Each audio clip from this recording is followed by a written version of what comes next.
ಇನ್ನು ಶಾಲಿನಿ ರಜನೀಶ್ ಅವರ ವಿಚಾರದಲ್ಲಿ ಆಕ್ಷೇಪರಹ ಪದ ಬಳಕೆ ಮಾಡಿರುವಂತಹ ವಿಚಾರ ಇದು ಎಂಎಲ್ಸಿ ರವಿಕುಮಾರ್ ಅವರಿಗೆ ಹೊಸ ಸಂಕಷ್ಟವನ್ನು ಸೃಷ್ಟಿ ಮಾಡುವಂತಹ ಸಾಧ್ಯತೆ ಇದೆ. ವಿವಾದದ ಮೇಲೆ ವಿವಾದವನ್ನು ಸೃಷ್ಟಿ ಮಾಡಿಕೊಳ್ತಾ ಇದ್ದಾರೆ ರವಿಕುಮಾರ್ ಅವರು.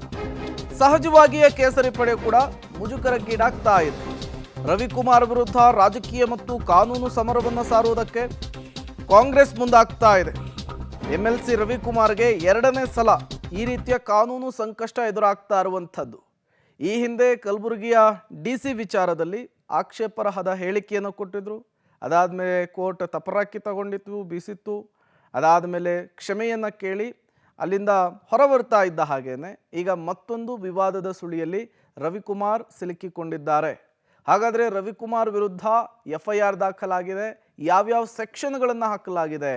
BNS ಆ್ಯಕ್ಟ್ 351(3) ಪ್ರಕಾರ ಅನೈತಿಕತೆಯನ್ನು ಆರೋಪಿಸುವಂತಹ ಕ್ರಿಮಿನಲ್ ಬೆದರಿಕೆಯ ಸೆಕ್ಷನನ್ನು ಹಾಕಲಾಗಿದೆ. ಅದರ ಜೊತೆಗೇನೆ ನಾನ್ ಬೇಲೆಬಲ್ ಸೆಕ್ಷನ್ಗಳನ್ನೇ ಕೂಡ FIRನಲ್ಲಿ ಹಾಕಿರುವಂಥದ್ದು. BNS ಆ್ಯಕ್ಟ್ 75(3) ಲೈಂಗಿಕ ಕಿರುಕುಳದ ಅಪರಾಧದ ಸೆಕ್ಷನನ್ನು ಕೂಡ ರವಿಕುಮಾರ್ ವಿರುದ್ಧ ಪೊಲೀಸರು ಹಾಕಿರುವಂಥದ್ದು.